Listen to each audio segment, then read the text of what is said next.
Zambia Blog Talk Radio.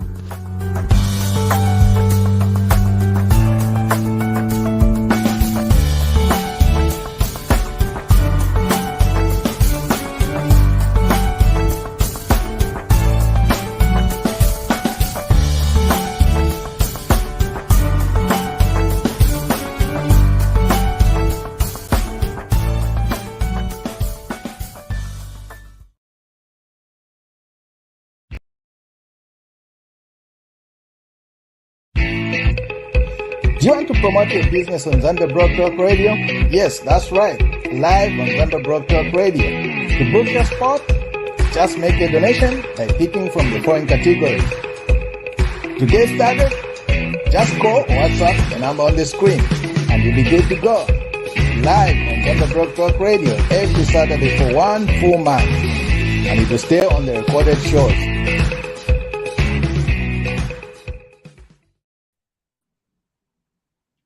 Hi, everybody. Welcome to the show. It's Saturday, or March the 4th. This is our first show in the month. Hi, Matilda. Good morning.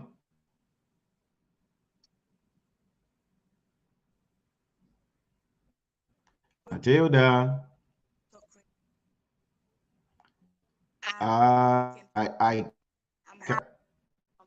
We can't hear you. We can't hear you.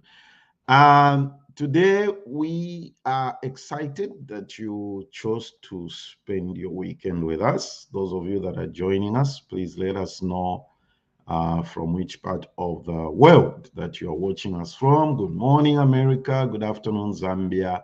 And good evening, those in the Western Pacific of the world. Before we introduce our guest, let's try Matilda again. Matilda, hello. Hi, Matilda. Hi, Matilda. No, we can't. We can't. Try to increase the volume on your phone or whatever you are doing and going here with the guest. All right. Joining us from Zambia is one of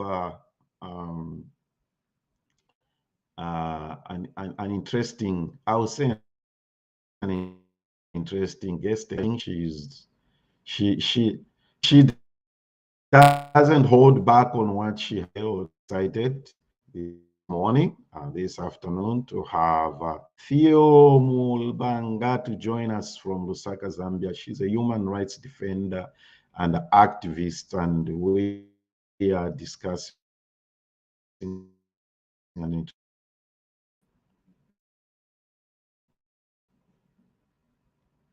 Hi, Theo. Hi. Hi, Theo. Can you hear me? Hi. I'm good. Welcome. Welcome. Thank you. Thank you for having me. How are you?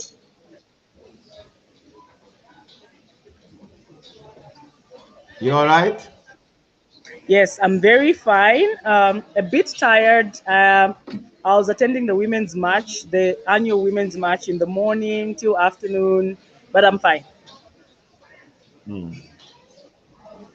Excellent. So where was the march from in Lusaka? Give us an idea where you walked from, which point to which point. So usually we do it from, it alternates. It's either from Global Platform to Arcades Roundabout, or from the rugby club or Gymkhana to the Arcades Roundabout and back. So today it was from the rugby club, like the main arena, and then we went up to Arcades, gathered there for a bit, and then went back to showgrounds, the rugby club, and then we were there till about, I think, 3 p.m. Yeah. Okay, that was quite a long walk. You must be. I'm sure you've been quite a little bit of.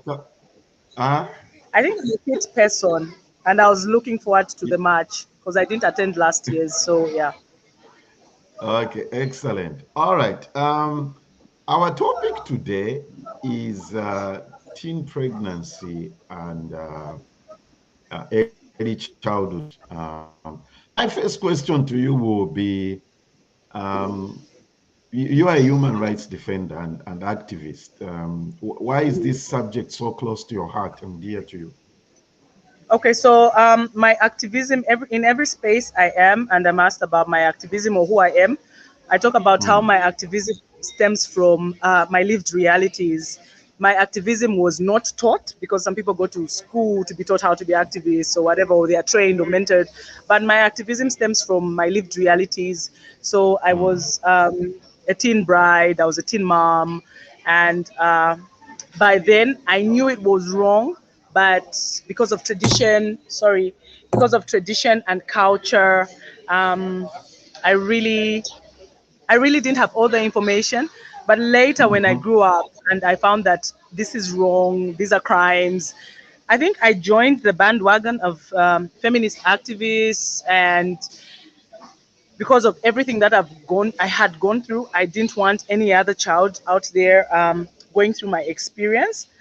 Yeah, Yes. so this is one part of my activism. Like even my I do my activism through storytelling, because I have noticed that sometimes I change lives just through stories, lived realities, but stories. I change lives, I change people's way of thinking, and yeah, I've come this far through that. Yeah. You know what, Theo? I like the expression that you are using, lived realities. Mm. And I know our culture can be quite can stigmatize people. Hmm. Our culture can ostracize. They can just put you in that place where they demonize you, if I may Yeah. use that experience. So Hmm. as a teen mom, what did you go through? What was your experience there? If you can talk So about that. for me, the experience was really horrible. And it's funny, like years later, people think I speak for women because I went through a bad marriage, like they call it. Maybe that could be Mm, the case, but also because my experience was so horrible, like I said earlier, I really don't want girls, teenagers, kids to go through that. So so when I got pregnant, like with my second child, I was, it's Zambia, and there's this culture where they fuita you or they takata you. yeah. I have no words for that in English. Back fuita or back. That's what they did to Uh-huh. me. So they just told me to get up, and I vividly remember what I was wearing on that day. Like I never forget. So they told me let's go, and we went to the guy's house. They asked if he was around. He wasn't around. We found his brother, and then they said, okay, fine. Since he's not around, Alam Sanga, he will find this person, and they left me on the veranda. And the guy, Mm, his brother didn't open the door because he said it's not my pregnancy. So they left me on the veranda like a sack of onions, as I jokingly said. And I waited there. They took me, I think, around 16, and until I think 19 is when one of his sisters said, it's cold outside. Let's just let her in the house. And that's how I went in. And for me, it was so strange because I was still a child. I was like, okay, so what now? And that's just how I got mm, married. So I never say I was married. I say I was married off because it was against my will. During the kangaroo court that my family had, and they discussed me mm, like I wasn't there. Like everybody was discussing my fate. Nobody asked me what I wanted. Nobody asked me if I regretted being pregnant. Nobody asked me if I was game for a safe abortion and did I want to try life again properly. Only one sister of mine said, look, she's a child, because I was like 16, mm. 17, yeah. So she says, look, this person is a child. Let me go with her because she got a new job. So she said, let me go with her in another province and raise the child like my own, and I'll send her back to school. But nobody listened to her. So people made decisions about my life. I was a Wow. child. People made decisions about my They life, and they take wait me a to this minute, place, and I wait a end up minute, Theo. in, They yeah. absolutely ignored that. They absolutely did know They what? absolutely ignored that offer from your sister. Wow.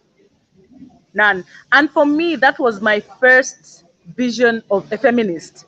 Back then, we didn't know feminists, we didn't know Mm, feminism. But for me, that was my sister was the first feminist in my life because she spoke up for the girl child. She wanted more for the girl child, and she knew that my passion was to study law. So she was willing to Mm-hmm. just take me to another province and just raise my child as her own, and I could go back to school and I could study law and my life would be okay.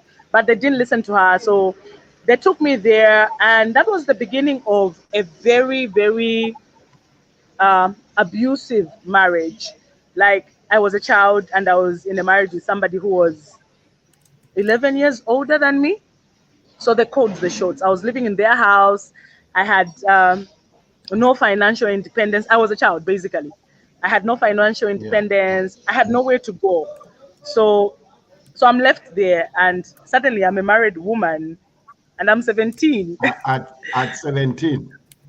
Yes, and I'm like, what the hell? Just last year I was climbing trees and cycling on my brother's bike, and now I'm supposed to be washing clothes for a full-grown man and his brother and his cousin, and I'm supposed to be cooking for his family. It was it was from 0 to 100. Like, really, it was 0 to 100. So yeah, Yeah. okay, I'll find it. So yeah, Mm. So when so it was. everybody, so you lived in this house, Mhm. and you didn't, when everybody went to work, you stayed at home? Yes. So my first experience from that house was, like I said, they left me at the veranda, and then the guy comes like around 21, and his family has already told him that I've been brought home to his home. Mm-hmm. And I remember his sister coming to, I was in the TV room. So his sister came and said, "Oh, are you sleeping in here, or are you going to sleep in the room where you got pregnant?" So I said, "Okay, Wow. fine, I'll sleep in there." And then the next morning at 5:30, she came In the and knocked at morning. the door and said, yes, 5:30 in the morning, she comes to the door and she says, of course, people that have grown up around me call me Malambo. Malambo is like my first name. Theo is short for Mm. Thelma. So she comes, Malambo, the dishes are waiting for you in the kitchen, like last night's dishes. And that is how I became like an unpaid maid, really. Because now I was expected, since I was the mulam, I was the sister in law, I was expected to cook, I was expected to clean, I was expected to wash. It was crazy. I was doing Mm. those things at my mom's, but I wasn't doing them for the whole household. So yeah, and then that's just how I got into this marriage thing, and it was very, very unpleasant for a child my age. Yeah. So yeah. What does this do to a person, Theo? I want you to tell I, everybody watching why early childhood marriage is terrible. so it was only way later when I was older that I learned that um, early marriage is a type of abuse. Mm-hmm. Like, early childhood marriage is a type of abuse. So what I learned personally from my experience was it has a lot of psychological effect on the child. Mm. Like, for me, the first thing was my family didn't love me enough that they should go and leave me at this person's place. Um, it also took away a lot of validation from me. Like, I wasn't valid to stay in my mom's house. My dreams weren't valid. It also just affirmed the fact that I was maybe the black sheep. So it was okay if Mm. I was just sent to live with these people. Also, it made me feel that if you make a mistake, there's no second chance. Because what I really wanted then was a second chance, like somebody just to listen to me. If I could say, okay, look, I am okay to go with a safe abortion. I'm okay to go with my sister in Mansa, and I won't do this again. Like, I won't get pregnant. I will really focus on my studies and whatever. Like, I really just wanted a second chance. But for me, that the whole thing just taught me that even when you have dreams and whatever, sometimes they're not valid enough for your family. And that the marriage was really abusive. Like I said, the person was way older than me, so it was something to do with the power dynamics. So Yes. that marriage also taught me that I had nowhere to go. Because what would happen is, if he was abusive, whether physically or sexually or whatever, or financially, and I got back to my family, they would always give me like 2 days to stay, and then they'll tell me, you're a married woman, you need to go back. Mm. So for me, it taught me that women have no say in their marriages, especially if they're not financially independent. It taught me that, for the longest time, it taught me that marriage wasn't, I was about to use French. Marriage wasn't the thing, really. Um, it gave me a very distorted view of marriage until later on when I realized that there are people who are actually happily married. But for me, that wasn't marriage for me because I didn't want to get married. It also took away my voice because I'm very vocal, and then it Mm. took away my voice. I couldn't speak. If I speak, I'm going to get beaten up. Sorry, excuse me. If I speak, I'm going to get beaten up. If I protest, I'm going to face some form of abuse. So it really took away my voice. That marriage taught me that sometimes as a woman, your voice is taken away from you. So yeah, it had a lot of psychological effects on me. Of course, and I'm glad you chose to share this with us and to discuss this topic. Let's talk about what are the laws in Zambia about this. I mean, is there a law like if a teenager gets pregnant, is there some sort of punishment? Laws of Zambia Yes, that addresses this? so right now there are policies in place that Mm, that forbid childhood marriage. I'm so glad to be alive right now when I mm, can see these acts taking place, where we're trying to abolish teenage marriage, teenage pregnancies. I work in sexual reproductive health and rights, so some, part of my work is okay. like just teaching young adolescents and young females about comprehensive sexuality education. So right now, it's a crime for a Mm, teenager to be taken, even to be taken out of school and married off, or if she gets pregnant, not sent back to school. So they have to go back to school. You don't have to marry them off. But then we still have places like in the rural areas where these things go head on mm. with tradition. So these things Yes, still yeah. happen, but at least for now, we really are trying to, um, what is the word? Popularize the laws and the acts that protects the girl Mhm. child from teenage marriage, yeah, from early childhood marriage. Can you speak to the prevailing situation in rural Zambia? Because, like you have said, this goes head on with tradition and culture in some tribes, if I may say that. Mhm. What is the Yeah. prevailing situation in rural Zambia? So we have parts like, especially the eastern part of Mm, Zambia, where early childhood marriage is really, really common. And then we have parts like the western part of Zambia, where teenage pregnancy is common, but not marriage. So mm. there, they don't fuita, they don't takata the child, the girl child. But in the east, if you get pregnant, they'll actually take you to the guy's home, or they'll marry you off. So Mm. and it's crazy. It's east and west because in the western part, teenage pregnancy is really rife, but not teenage marriage. So Mm. yeah. Mhm. So, to your knowledge, what is being done? Like you have said, there are laws in place. I know the way things operate in the city and in rural Zambia, two different situations. Mm. Okay. Yeah, Uh, mm, that's true. Because last year I attended an event for youths and adolescents, and we were talking about teenage marriages. And the people there, because this was in Lusaka, mm. the people there were like, "No, we've never heard of teenage marriage." You hear And I that? was like, really? And they said, no, Nim town Muno. These things don't happen. I said, well, I've lived in Lusaka all my life and this thing happened to me. And then they told me, no, you're old.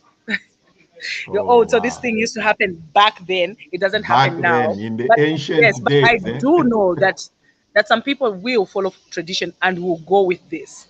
And some Mm, people won't. Because just recently I had a family member that got pregnant, and there was some debate about her being married off, and I just told her mom that I was going to make sure I was going to have all of them arrested. Anybody who would take part in that decision, I was going to have them arrested, because it's Uh-oh. 2022. That was last year. It's 2022, and there is no way we're marrying off kids just because they're pregnant.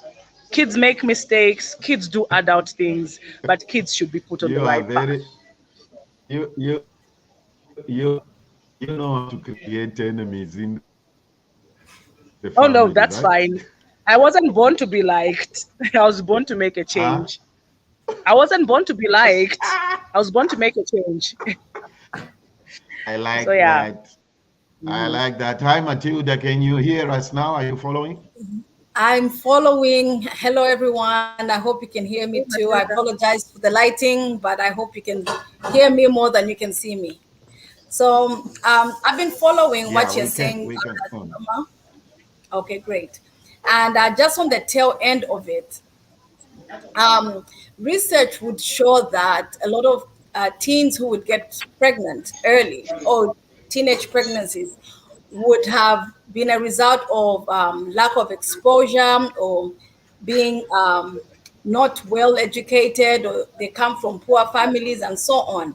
Now, I know that wasn't the case for you, and that's a common misconception. However, when I was researching for this topic, I found out that it may not be entirely true. But I want to hear from you. I know you've given a little bit of your background, and with the kind of work that you do, would you say that misconception or misconception is accurate, like because of the background, lack of financial exposure or literacy could be a factor?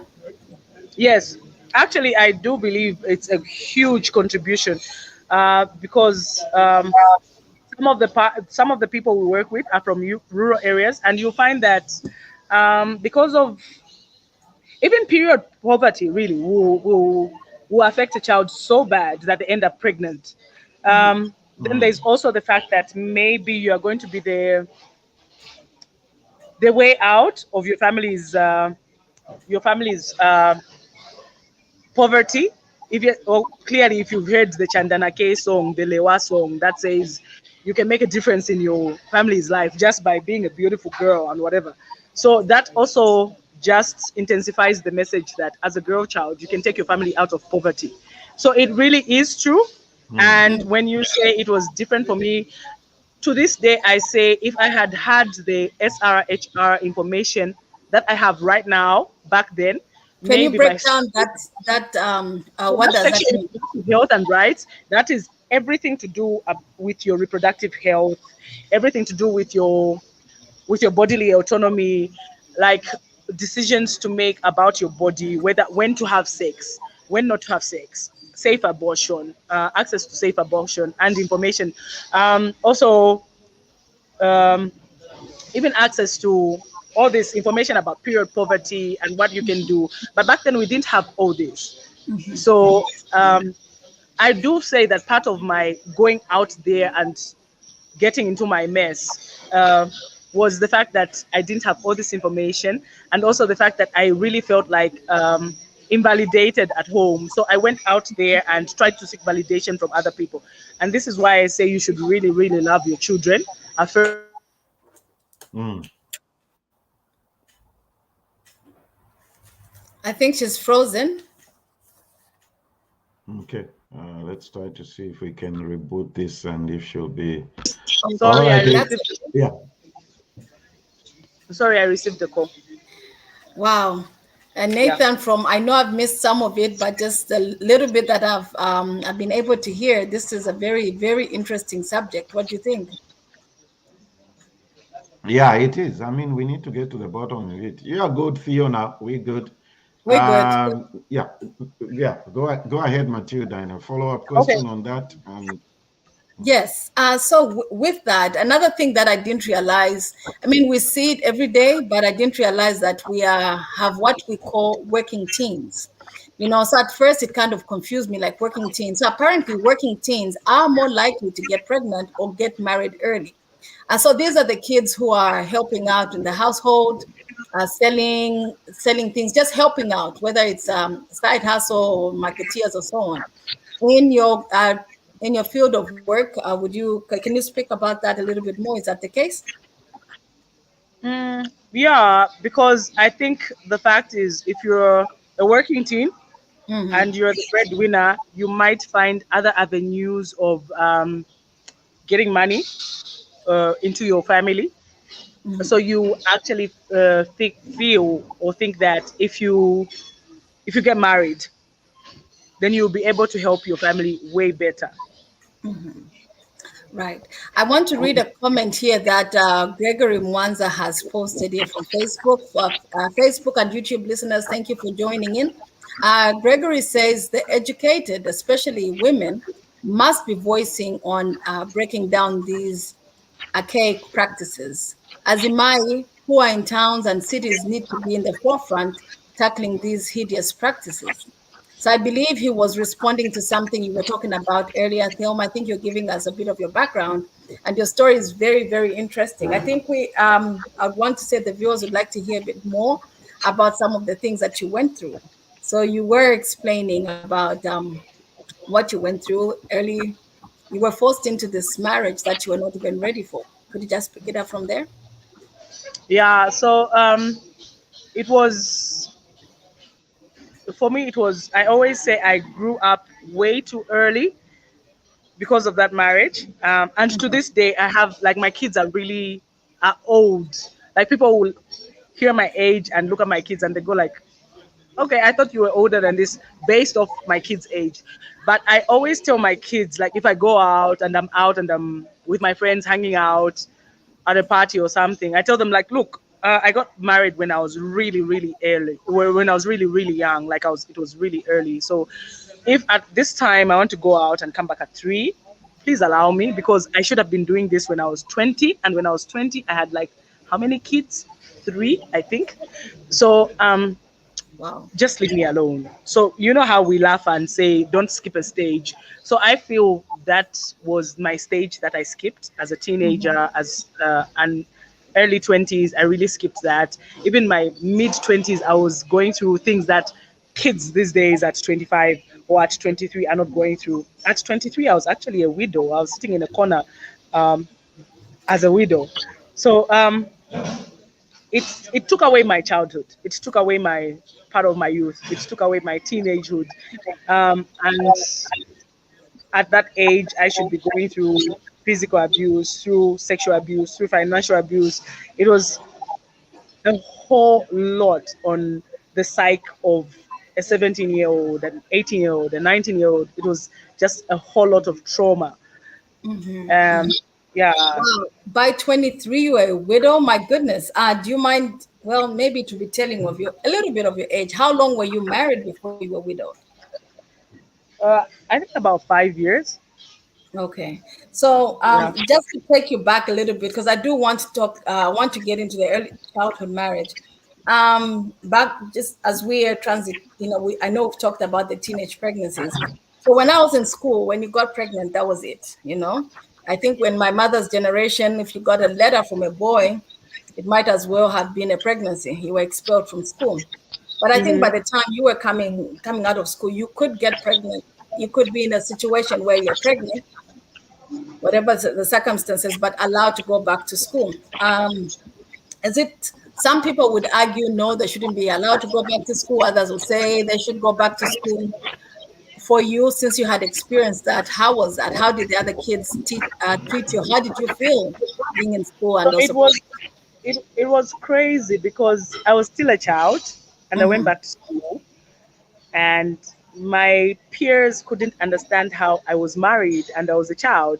And so it took away a lot from me. Like, okay, now I have to act like a woman, like a married woman, but I still want to be a child with my friends. And then, yo, it was a whole lot. Like, I, even till now, I process all that.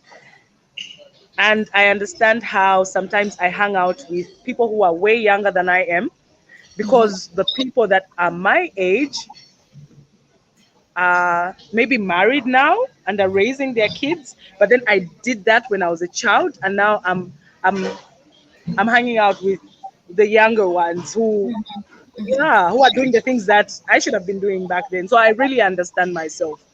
But it was crazy. I used to feel very self-conscious.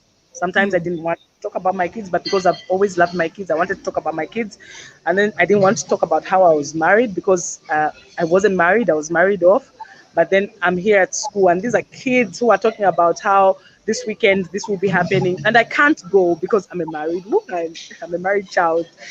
It was a lot of confusion for me. So being married off, that's something, that's a common word phrase that is used in Zambia. You get No, for pregnant, me, you say, but I know I've heard it in my family. I've heard it around people. We are marrying you off, or I got married off.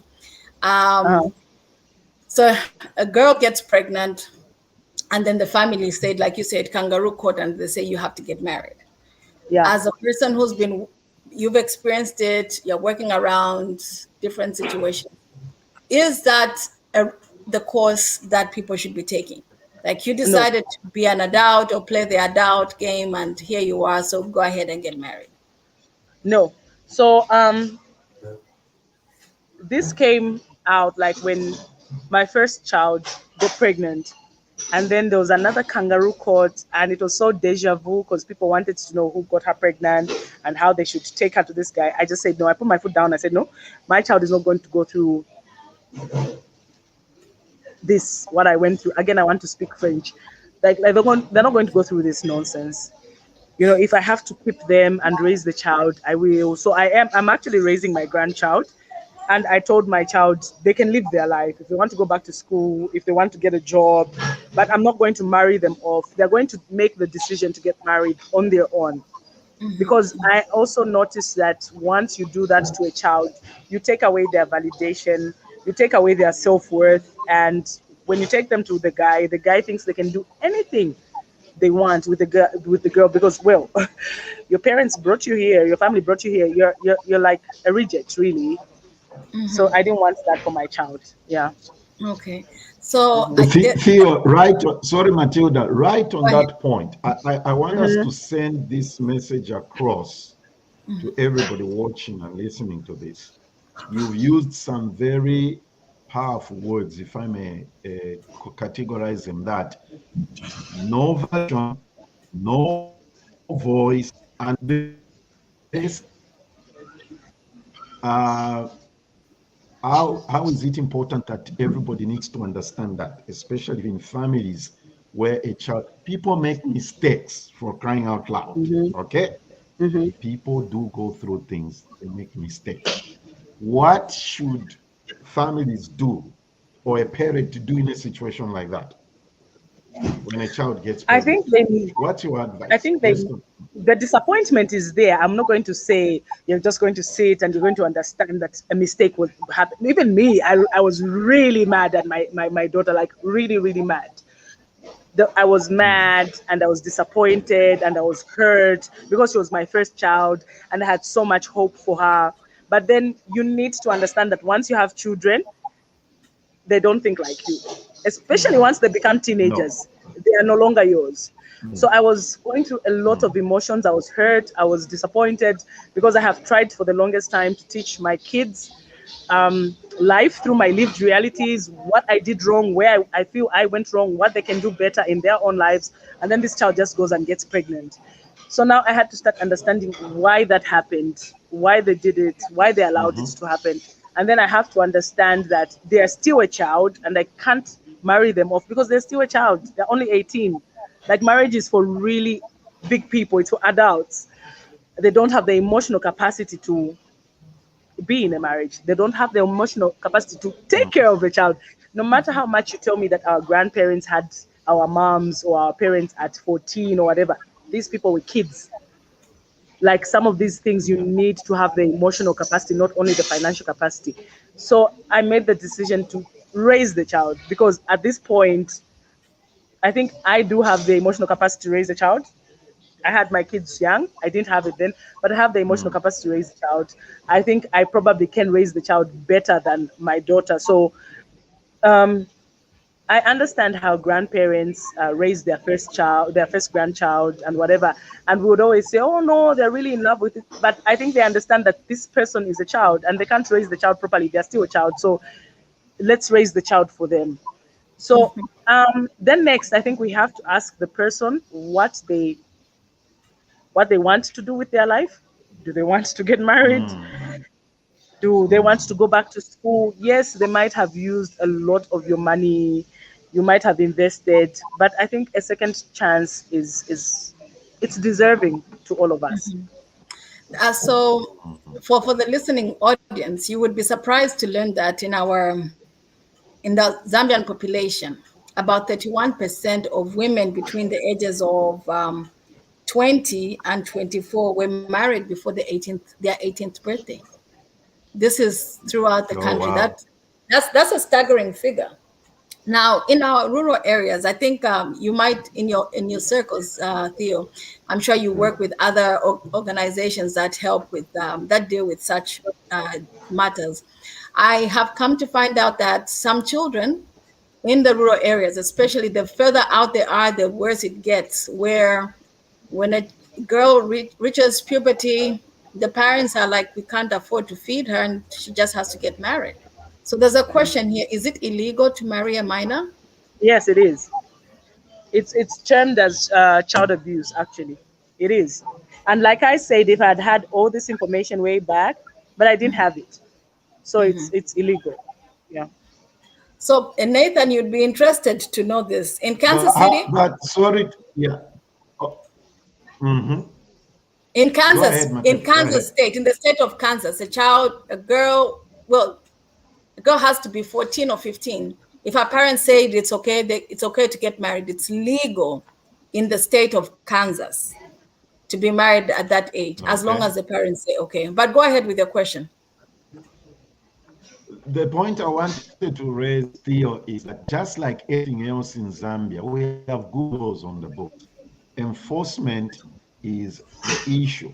So, should a child who finds themselves in a situation like this, or do where the parents or the family wants to marry them off, they do? Who should they call? Sorry, I didn't get the last part of your question. I'm saying if somebody finds themselves in a situation like this where the family wants to marry them off, who should they call? That's the thing. So most times, even children that are being abused will not report because Mm-hmm. they only have their family, and that happened to me. Like for the longest time, I only had my family. So even if I'm abused and I ran away and I go to my mom's and she'll just say, "You can only stay here for 2 days. You have to go back. You're a married woman." Or I go to my sister and then my other family members would call her and say, "Look, that's somebody's wife. She has to go back." So that's the thing. Like most kids do not have anywhere to go. And then there's the fear that if you call a Theo and the Theo threatens your family with victim support unit or taking them to Yes. court or whatever, where are you going to go after that? I So think I think that's the biggest quandary that we have. That's why people don't even report abuse because they think, okay, then what's going to happen? This is like my financial support. Like my family is my financial. Where am I going to go? So yeah. these are things So that let me zero into this, Matilda. Let me zero into this. So the impression that I'm getting here, Theo, is that even if somebody calls victim support unit, the victim support unit doesn't have solutions or resources to help the person. What are Well, they basically going to do? What normally happens? sometimes they will tell you that it's a domestic issue. Sometimes, then sometimes they will Uh, actually help by telling you to go maybe to YWCA or any other NGOs. But most times I've heard it's a domestic issue. Like even kids that are raped or molested. There was that case of the child that was molested by the Rwandese shopkeepers, and they went to victim support unit, and there they were told that maybe they should talk it out. The parents should talk it out with the guy, and then they should be paid off. Mm-hmm. And for me, it was like, okay, so this is like when a woman goes and reports that her husband has hit her, there was some intimate partner violence, and they say it's a domestic issue. So I think this is the biggest thing that's lacking in Zambia. Uko kumwe no kumwaba, like you have shelters where runaway kids maybe end up in shelters or something, but in Zambia we don't have those. It's your family or not. Yeah, I know. Yeah. Yes. So Okay, here's a comment from Gregory. Let's address this. Uncle Gregory says, true, culture has to be edited. edited. Yes. How political is that, Theo? Culture has to be edited. Okay, and he mentioned my mom was married at 16. So how does that picture of culture being edited look like? Well, I think it really is changing. I always tell people that whether we like it or not, culture passes away. Once upon a time, we had the Romans and the Roman gods. And right now, I personally, I see culture changing. I see tradition changing, and I'm I'm I'm amused at people who think that these things don't change, but they actually change with our voices, with our Yes, they do. protests, with these new acts being and policies being put in place. It is really changing. It changes slowly, but it really does change. Yeah. So it takes one person in the family or two to just change what has been known as culture. I really, really don't like these words, culture, tradition. I really don't like them. But it takes like just one person in the family. I think in my family, I'm the most unorthodox person because I do not subscribe to culture. I do not subscribe to tradition. Like I just live my life with the wrongs and the rights that I think should be in place. That's all. There are things that I have dismantled in my life. I have 5 kids, and I know this is early childhood, this is teenage marriages, but my kids do not practice certain cultures, like the very common culture of ukudonsa, or the pulling of the labia. In my house, my kids don't do that, and I know for a fact that it will not change anything in their lives. Like it won't change anything. They're not even afraid that they might meet a man who will marry them and ask where are those things. No, because culture changes. Because even in these homes where these people are going to come from, I don't think they're going to be taught that, oh, a woman should look like this or a woman should have this. So it just takes one person to dismantle culture and like create a new culture. Yeah. So it's And really just changing. I know there are people who say, nah, it's not, but I really do. I look at it like every day and I go like, okay, so we changed that. okay. So just Yeah. speaking on that same sensitive topic of some people say mutilation, Yes. Female but genital FGM, genital female genital mutilation, mutilation. whatever. But they Yeah. will say that here's a girl who is, I don't know, 6, 7, 8 years old, that they start saying you need to start doing this. In my mind, I'm Mhm. seeing that they're preparing that child for marriage. They're not Yes. explaining. Some do explain into us up to a certain point, and then when they reach puberty, they give them more information. And I believe back then they used to say there was too much. The kids at puberty we're getting too much information then, and then they say, well, we have to scale back and teach some of these things when they're about to get married. So Hmm. those were the traditional educational things. But then today we have children who are exposed to much more sexual material than we were. Again, I mean, you talked Hmm. about lack of proper education about sexual education or reproductive, or just about oneself. However, Yeah. we think that sometimes there's way too much of it, and some people, a lot of the public will say our kids know too much. There's exposure to TV, but then there are also things that are happening in school. So I'm going to ask this question, and I know, Theo, I had asked you maybe a week or two ago. There was that picture that was circulating around. We've come to know that it's no longer a government, it's not sanctioned by Zambia, but Uh that huh. information is circulating. And this is a picture of someone for fifth graders explaining that this is what happens between a man and a woman. I think we've lost Theo. So, but Nathan, the point I'm trying to make to Theo and everybody else is, people are saying our children are exposed to too much. That's why there is an increase in teenage pregnancies, or an increase in when they get pregnant. The next step is twala mufia, you know what I mean? They have to get married. So that was what I was trying to get Theo to come back and There's a lot of, there are two things here. Of course, the coming on of social media is one aspect of it. And then also we have the, what do you call it? We have the issue of, what do you call it? Sorry, I got cut off. That's okay. Then we have the issue of also cultural issues, social media, and all things. Theo, let's try to conclude this. In your work, in the work that you're doing now, what's the way forward? What should we expect from your activism? And how can we help the situation? How can people watching and listening to this, they are saying, how can we help?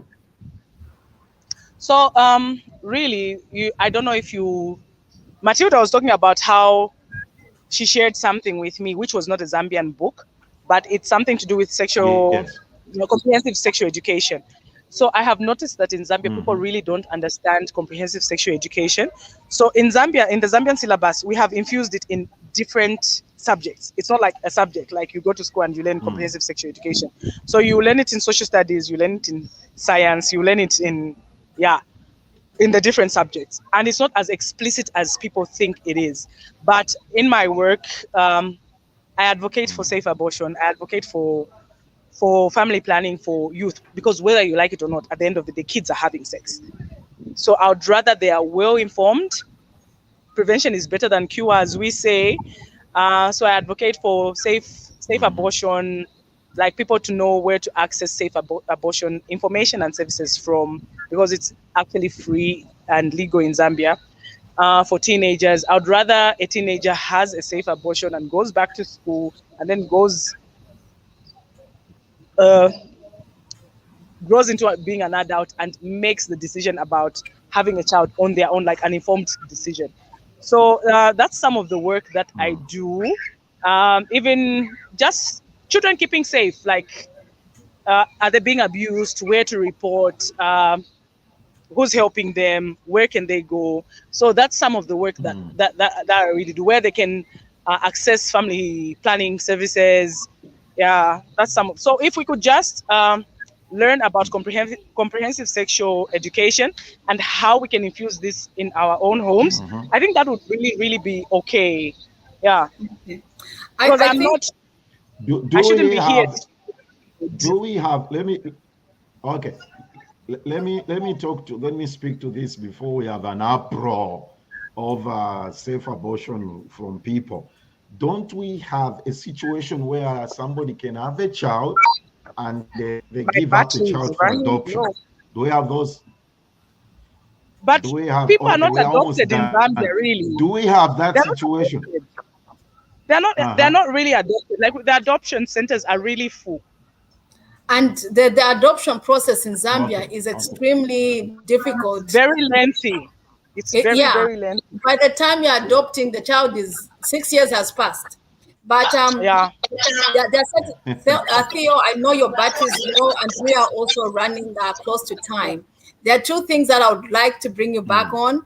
One of them is that comprehensive sexual education. I think people, Zambians at home and abroad, need to understand what that means. We hear about it. And then secondly, I'd like to hear more of your story, Theo, on this. But this has been a very interesting topic. I think it would be safe to conclude now. I think we shall bring her on later and we'll talk to her about it. We shall talk about it. Yeah. The circumstances, also the technical issues and everything. Yeah. Thank you. Thank you, Theo. So with this, I mean, Uncle Gregory has been giving us a lot of comments here on Facebook. But it's true, Baba Nathan, that was a good question on adoption.